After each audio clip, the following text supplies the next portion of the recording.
그래서 지금 지하에서도 1층에서도 지금 본당 2층에서도 본당 3층에서도 함께 우리 모두가 예배드리고 있습니다. 영상으로 지하에 한번 좀 비춰주세요.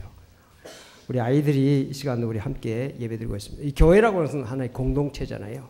공동체이기 때문에 우리 함께 예배드리면서 우리가 하나님 앞에 나아가고 있는 것입니다. 예, 얼마나 아이들이 참으로 아름답죠? 네. 또 한 방에 또 아이들이 또 있습니다. 예. 우리 옆 사람과 함께 인사합시다. 건강하시고 행복하시기 바랍니다.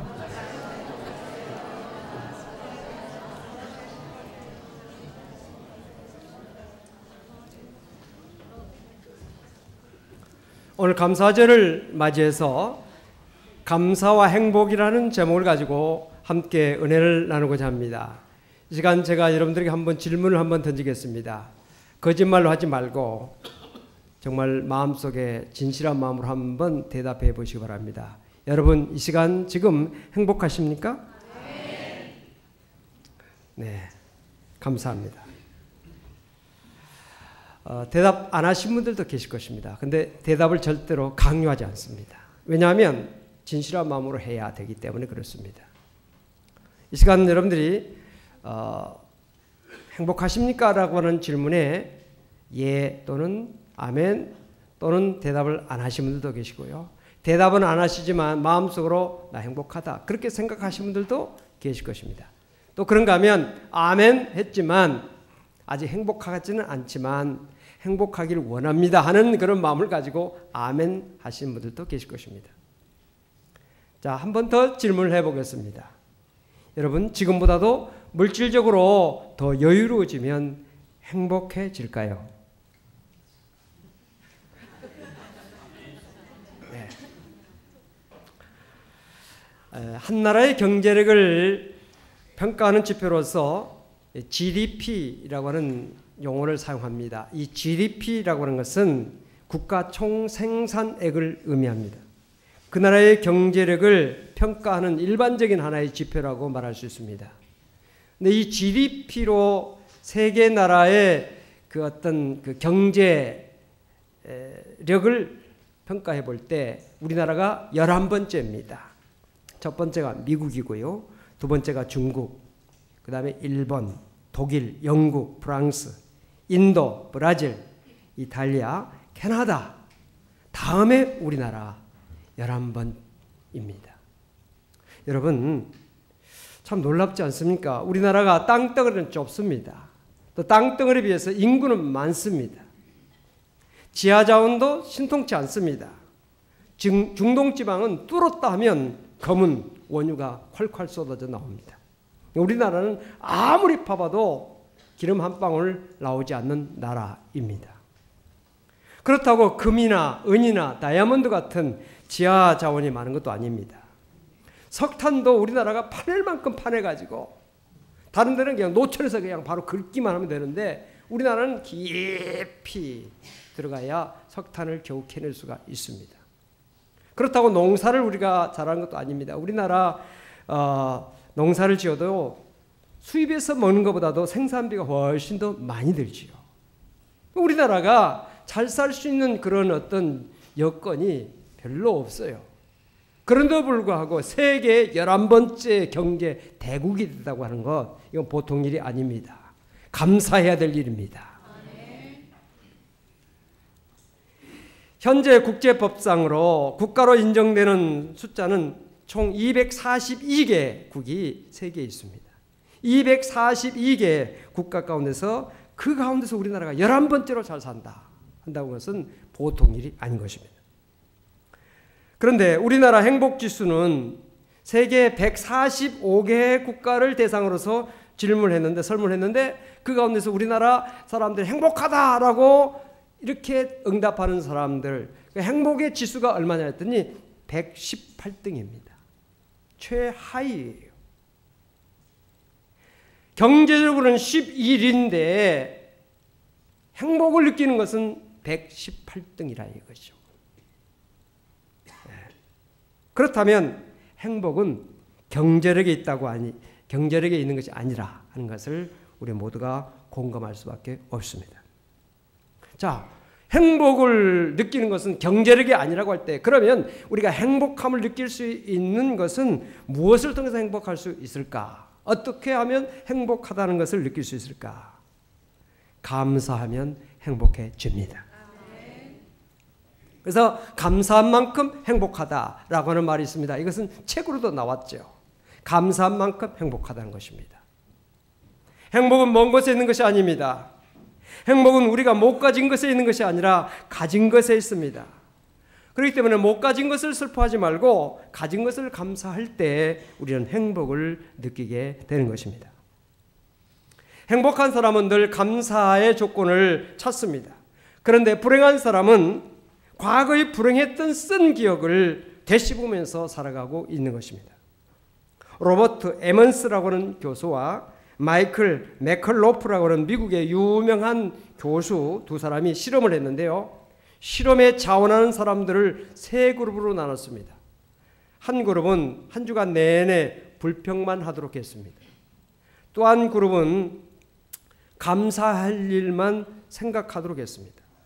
그래서 감사한 것을 말하도록 하고 감사한 것을 기록하게 하고 감사한 것을 묵상하도록 했습니다. 세 번째 그룹은 일상적인 것에 대해서만 이야기하고 생각하도록 했습니다. 한 주간이 지나고 난 다음에 그들의 체험담을 들을 때 누가 제일 행복하다고 말했겠습니까? 감사를 표현한 사람들, 그 사람들이 가장 행복한 한 주간을 살았다는 것을 알게 됐습니다. 그들은 잠도 잘 잤습니다. 감기도 걸리지 않았습니다. 더 열심히 운동해서 더 건강하게 되었습니다. 이것이 바로 감사의 능력이라는 것이죠. 여러분, 감사할 때 행복해집니다.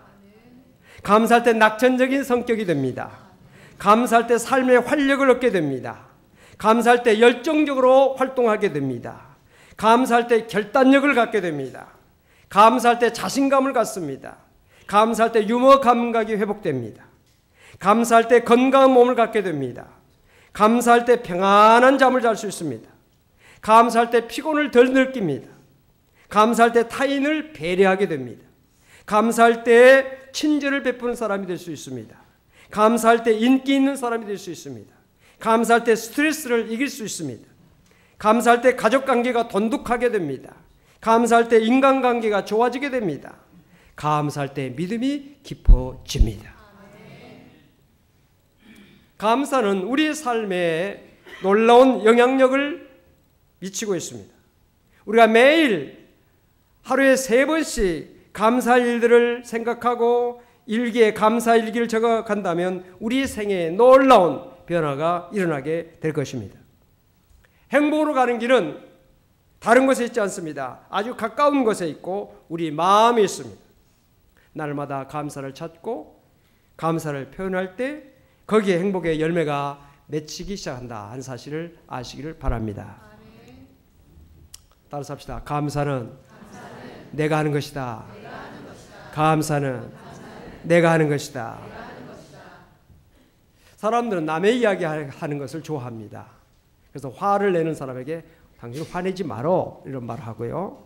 슬퍼하는 사람에게 슬퍼하지 말어 이렇게 말합니다. 또 감사하지 않고 불평하는 사람을 향해서 불평하지 말고 감사하고 살아 이렇게 말합니다. 또 남을 미워하는 사람에게 남을 미워하지 말고 사랑해 라고 말합니다. 이렇게 다른 사람에게 말을 하는 것은 참 쉽습니다. 그런데 자기 자신에게 그것을 적용하는 것은 결코 쉽지가 않다고 하는 것을 여러분들은 아실 것입니다. 오늘 본문 말씀에 범사에 감사하라 하는 말씀이 있지 않습니까? 이 말씀은 목회자들이 설교하면서 단골로 특별히 감사주일 같은 때 이 말씀은 많이 인용되면서 설교되어지는 내용입니다. 목회자들뿐만 아니라 성도님들도 이 말씀을 가지고 다른 사람을 권면하거나 훈계합니다. 여러분, 감사는 좋을 때만 하는 것이 아니라 힘들고 어려울 때, 즉 범사에 감사하라고 하는 것이다. 이렇게 권면하고 설교합니다. 그런데 이 하나님의 말씀은 다른 사람이 아니라 내게 주시는 말씀, 즉 레마의 말씀으로 우리가 받아들일 때 내게 은혜가 되고 축복이 된다는 사실을 아시기를 바랍니다. 그러므로 오늘 제가 이 강단에서 하는 이 설교도 이건 아무개 집사님이 들었으면 참 좋겠다. 내 옆에 지금 내 남편이 앉았는데 또 내 자식들이 앉았는데 이 말씀은 내 남편이, 내 자식이, 또 내 아내가 들어야 될 말씀이구나, 이렇게 생각하지 말고 오늘 이 말씀은 내가 들어야 될 말씀이고 내게 주신 축복의 말씀이다. 이렇게 들으시면 은혜가 되고 축복이 될 줄로 믿습니다. 따라서 합시다. 어려운 순간에도 감사하자. 어려운 순간에도 감사하자. 우리가 세상을 살아가면서 기쁜 일도 있지만 슬픈 일도 있습니다. 좋은 일도 있지만 나쁜 일도 있습니다.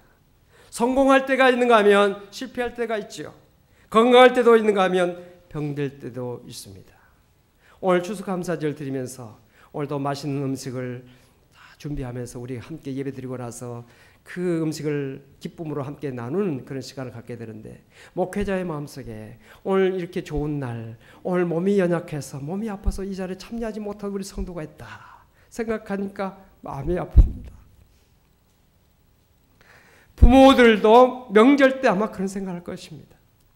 내 품 안에 있는 자녀들 같이 음식을 나누면서도 즐거움을 나누지만 여러 가지 사정 때문에 군대를 갔다든지 또는 가출했다든지 여러 가지 사정 때문에 내 가족들과 함께 음식을 나누지 못하는 사람, 특별히 그가 좋아하는 음식을 우리가 먹을 때 정말 목이 메어서 먹지 못하는 그런 부모의 심정, 아마 여러분들이 이해하실 것입니다. 오늘 자리에 이 좋은 날에 참여하지 못한 우리 믿음의 성도들 있다고 생각할 때 참 종의 마음이 아픕니다. 그런가 하면 오늘 이 자리에 어려운 발걸음으로 참여하신 분들도 계시죠. 너무 또 기쁩니다. 희비가 교차가 되지요. 기쁨과 슬픔, 고통, 즐거움, 이것이 제 마음에 있는 것이고요. 또 여러분들 가운데도 그런 마음이 있을 줄로 믿습니다. 여러분, 어려운 순간에도 감사할 수 있어야 돼요. 성경에 분명하게 말씀하기를 범사에 감사하라고 그러지 않습니까? 모든 일에 감사하라고 하는 것이죠. 왜 범사에 감사하라고 하셨을까요? 범사에 감사할 때 우리에게 감사 조건이 더 크게, 더 넘치게 다가오기 때문이었다. 여러분, 감사할 일이 있어서 감사하는 자가 아니라 감사하면 감사할 일이 생긴다는 사실을 아시기 바랍니다.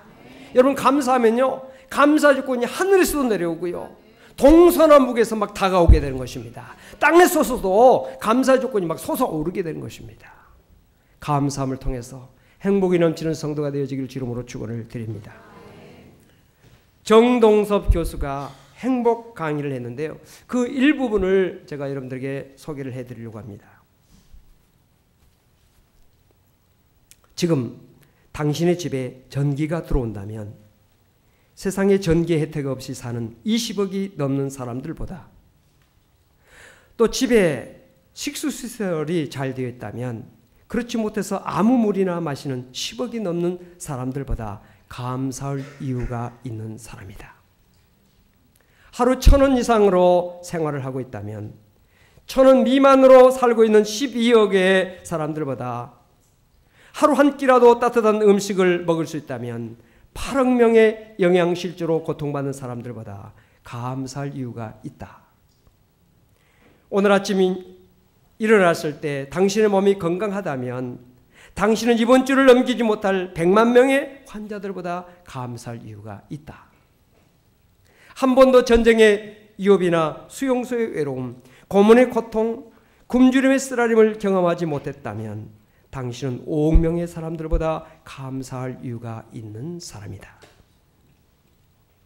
체포, 협박, 학대, 고문, 그리고 죽음의 두려움이 없이 교회에 나갈 수 있다면 당신은 이 세상의 30억의 사람들보다 감사할 이유가 있는 사람이며, 만일 당신의 냉장고에 음식이 있고 당신의 몸에 지금 옷을 걸치고 있다면, 그리고 잠을 잘 수 있는 집이 있다면 이 세상 사람들의 75%보다 더 감사할 이유가 있는 사람이다. 당신이 은행에 그리고 지갑에 약간의 돈이 있고 어딘가의 작은 접시에 동전을 모아놓았다면 이 세상의 8% 안에 드는 감사할 이유가 있는 사람이다. 두 부모가 살아계시고 지금 혼자가 아니라면 보기 드물게 감사할 이유가 있는 사람이다. 지금 이 글을 읽고 당신이 축복받은 존재라고 하는 사실을 알게 된다면 글을 읽을 수 없는 이 세상의 20억의 사람들보다 더 감사할 이유가 있는 사람이다. 공감하십니까? 네. 이럼에도 불구하고 우리가 감사하지 못하고 있다면 얼마나 우리의 마음이 강팍한지, 얼마나 우리의 마음이 잘못되어 있는가 이런 것을 알게 된 것입니다. 여러분, 감사를 선택하시기를 바랍니다. 여기에 사과 상자 하나가 있습니다. 이 사과 상자 속에 사과가 가득 들어 있습니다. 어떤 사람은 가장 좋은 사과를 골라서 먹습니다. 그러면 그 사과 한 상자를 다 먹을 때까지 그는 가장 좋은 사과 한 상자를 먹게 된 것입니다. 그런가 하면 어떤 사람은 썩고 그리고 벌레가 먹은 나쁜 사과를 골라서 그 한 상자를 다 먹은 사람이 있습니다. 이 사람은 썩은 상자, 좋지 않은 사과 한 상자를 먹은 사람이 되는 것입니다. 우리의 발자취, 인생의 발자취를 돌아보면서 슬프고 고통스러운 순간들을 늘 기억하면서 산다면 불행한 인생을 살아온 사람이 될 것입니다. 그런가 하면 지난 발자취를 돌이켜보면서 기쁘고 즐겁고 행복한 순간을 기억한다면 행복한 인생을 살아온 사람이 될 것입니다. 사람은 누구나 하루하루를 살아가지요. 그리고 그 하루는 곧 지나간 과거로 우리 인생의 발자취가 될 것입니다. 우리 인생의 발자취를 돌이켜보면서 감사의 사과를 꺼내 먹는 것도 여러분의 선택이고 불평의 사과를 꺼내 먹는 것도 여러분의 선택입니다. 여러분의 가정에서나 여러분의 일터에서 감사하며 행복하게 사는 것도 여러분의 선택이고 불평하며 불행하게 사는 것도 여러분의 선택입니다. 내 옆에 있는 사람을 사랑하는 것도 여러분의 선택이고 내 옆에 있는 사람을 미워하는 것도 여러분들의 선택입니다. 그 선택에 따라서 행복할 수도 있고 불행할 수도 있는 것입니다. 이스라엘 백성들이 광야 40년간을 살았죠. 40년 동안 그들이 많은 어려움도 겪었을 것입니다. 그런데 어떤 사람은 감사의 사과, 믿음의 사과를 선택했습니다. 그런가 하면 어떤 사람은 불평의 사과, 불신앙의 사과를 선택했습니다. 그들의 결과는 어떠했습니까? 선택의 결과에 따라서 감사와 믿음을 선택한 백성은 가나안 복지에 들어갈 수가 있었고 불평과 불신앙을 선택한 백성은 가나안 땅에 들어가지 못하고 광야에 뼈를 묻어야 했습니다. 여러분, 감사는 하나님의 뜻입니다. 범사에 감사하는 것은 하나님의 뜻이라고 성경이 분명하게 말씀하고 있습니다. 20세기의 미국의 대표적인 신학자인 라인 홀든 리버라고 하는 박사는 신학자요 정치 사상가였습니다.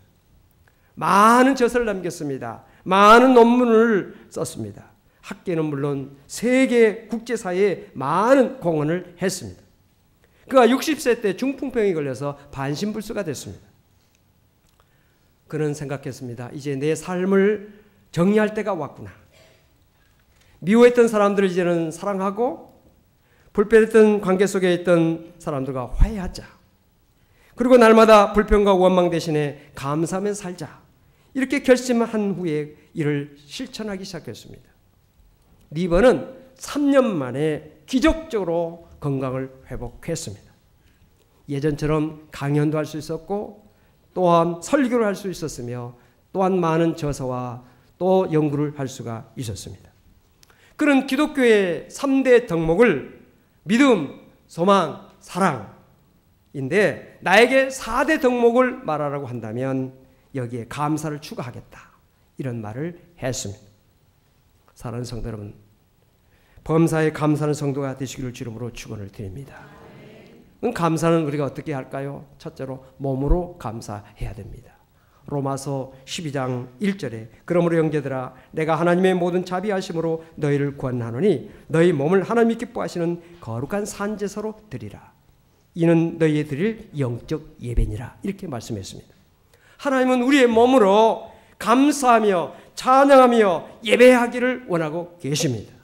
요한복음 4장 23절에 아버지께 참되게 예배하는 자들은 영과 진리로 예배할 때가 오나니 곧 이때라. 아버지께서는 자기에게 이렇게 예배하는 자들을 찾으시느니라 그랬습니다. 하나님은 이 시간도 예배하는 자를 찾으신다는 사실을 기억하시고 오늘 자리에 참여해서 예배드리는 성도 여러분들, 하나님께서 여러분들 한 사람 한 사람을 살피시고 여러분들에게 은혜와 복을 주신다는 사실을 믿으시길 바랍니다. 성도는 예배드리는 것을 생명처럼 여겨야 됩니다. 왜냐하면 예배를 통해서 하나님과 교제하게 되고 예배를 통해서 하나님께 주신 영육간의 복을 우리가 받을 수 있기 때문에 예배가 우리에게 소중한 것입니다. 오늘 자리에 예배를 소중히 하게 여기셔서 참여하신 여러분들에게 하늘의 복과 땅의 복으로 하나님께서 풍성하게 내려주시기를 주름으로 축원을 드립니다. 두 번째는 감사는 물질로 드리는 것입니다. 우리나라가 농사를 지어서 생활하던 그 시대에는 맥주 감사주일과 추수 감사주일 때 드리는 그 보리와 벼와 또 여러 가지 그런 곡식으로 교회 1년 예산의 대부분을 감당했습니다. 오늘날은 농업을 우리가 직업으로 하지 않습니다. 많은 분들이 직장 생활이나 사업을 하면서 생업을 이렇게 해나가고 있습니다. 맥주 감사절이나 추수 감사절은 우리에게 생업을 주신 하나님 앞에 큰 감사로 영광을 돌리는 기회로 삼아야 될 것입니다. 또한 성탄절이나 부활절은 우리에게 예수 그리스도를 보내주시고 우리를 위해서 십자가 달려 죽으시고 부활하심으로 우리에게 영원한 생명을 주신 하나님의 은혜에 대한 큰 감사로 영광 돌리는 절기입니다. 여러분 감사만큼 행복해진다는 사실을 아시기 바랍니다. 감사만큼 영육간의 감사 조건으로 하나님께서 채워주신다는 사실도 여러분들이 믿으시기를 바랍니다. 마지막으로 오늘 본문 말씀 우리 함께 같이 봉독하심으로 설교를 마치겠습니다. 같이 읽겠습니다. 범사에 감사하라. 이는 그리스도 예수 안에서 너희를 향하신 하나님의 뜻이니라. 아멘. 기도하겠습니다. 하나님 감사합니다. 오늘 추수감사주일을 맞이해서 이 땅에 하나님께서 오곡백화를 허락하시고 추수하게 하시고 또한 우리가 그 열매를 먹게 해주시며 우리의 직장, 우리의 사업, 생업을 허락하셔서 그 소득을 먹으며 나눌 수 있도록 도와주신 것 감사를 드립니다. 하나님의 은혜를 정말로 감사하며 영광 돌리는 우리 모든 성도가 되게 해 주옵소서. 어려운 가운데서도 힘써서 감사해서 하나님께서 주신 영육간의 큰 복을 누리는 우리 모든 성도가 되게 하여 주옵소서. 특별히 질병 때문에 또한 가정의 여러 가지 어려운 문제 때문에 사업의 어려움 때문에 물질적인 어려움 때문에 여러 가지 고통 때문에 하나님 앞에 마음 아파하는 성도들 이 시간도 능력과 권능의 손길로 함께 주셔서 다 이기게 하시고 승리하게 하여 주옵소서. 예수 그리스도 이름으로 감사하며 기도하옵나이다. 아멘.